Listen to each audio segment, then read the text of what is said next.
The cost of gas continues to rise. However, half of the airport parking lots are vacant. These days, who travels?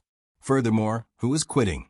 Record-breaking discounts are being offered at popular tourist destinations across America. However, why do hotels continue to report the fewest summer reservations they have had in more than 10 years?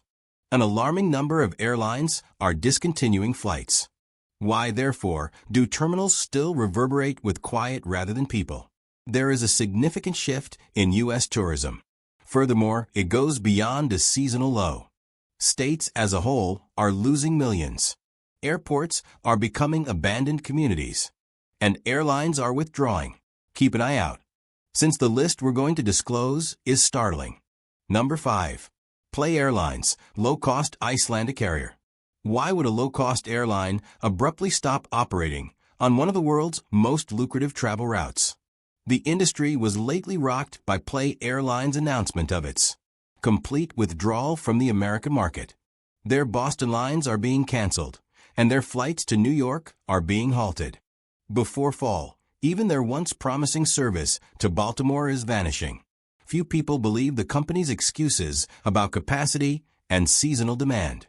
Their aircraft were already operating at less than 70% capacity. In just 8 months, their fuel expenses tripled. Additionally, Iceland's tourism sector, which formerly stimulated demand from abroad, is currently preparing for a recession at home. With airfares at all-time highs, why leave North America? What caused Play to abruptly withdraw from one of the biggest aviation marketplaces in the world?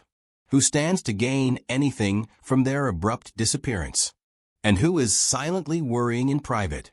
Is this an issue with Play Airlines alone, or is it a warning to the transatlantic market as a whole? Please share your opinions in the comments section below. Number 4. Jetstar, the inexpensive subsidiary of the Qantas Group.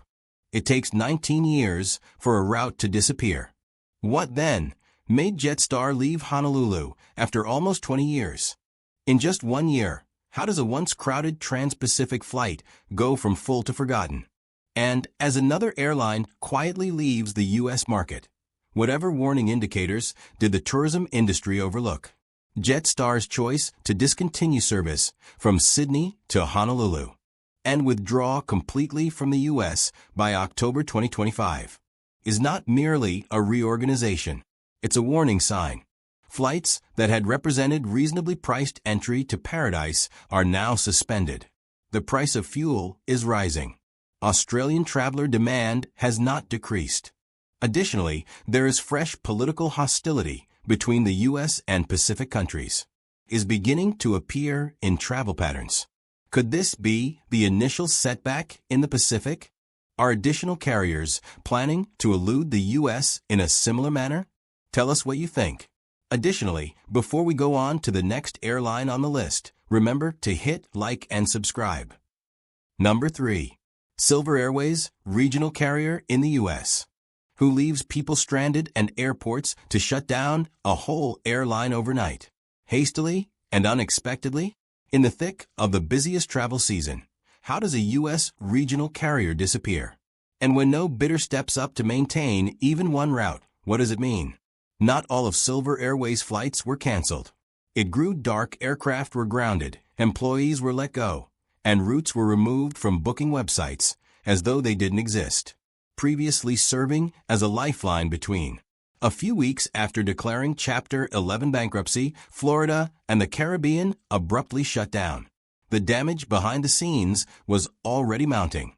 Numerous airplanes in the Southeast were lying idle on tarmacs due to maintenance delays.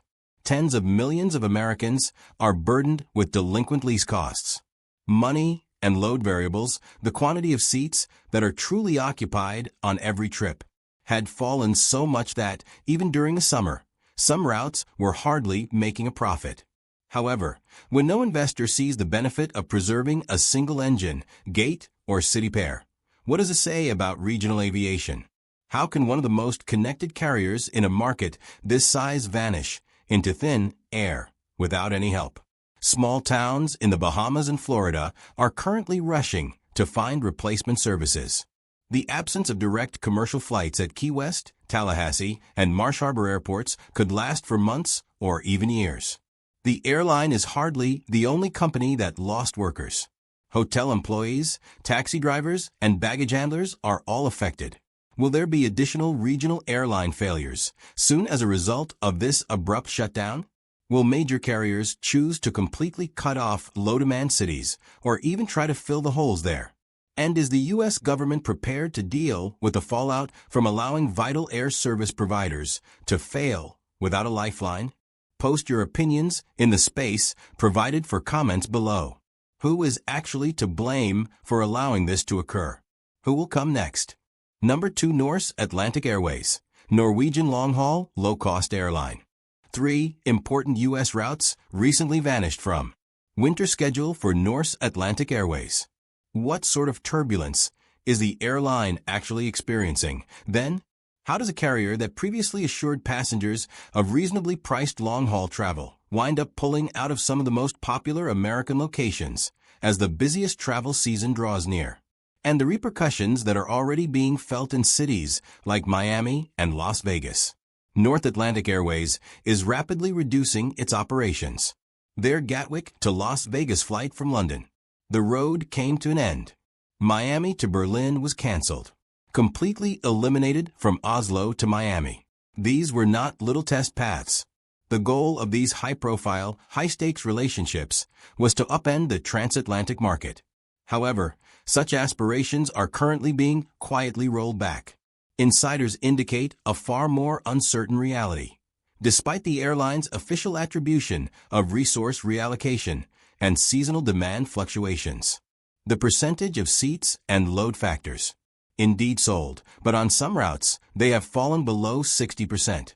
Fuel prices, particularly in U.S. dollars, are still rising, and demand from European tourists going to the U.S. is rapidly declining as more choose to visit warmer, less expensive places like Thailand, Turkey, and the Canary Islands. This is more than simply a scheduling change in places like Miami and Las Vegas. It's a financial hardship. Foreign visitors reserve tours, reserve hotels, rent automobiles, and invest millions in regional economy. Spending disappears along with flights. Already, travel agencies are rushing to repackage winter deals.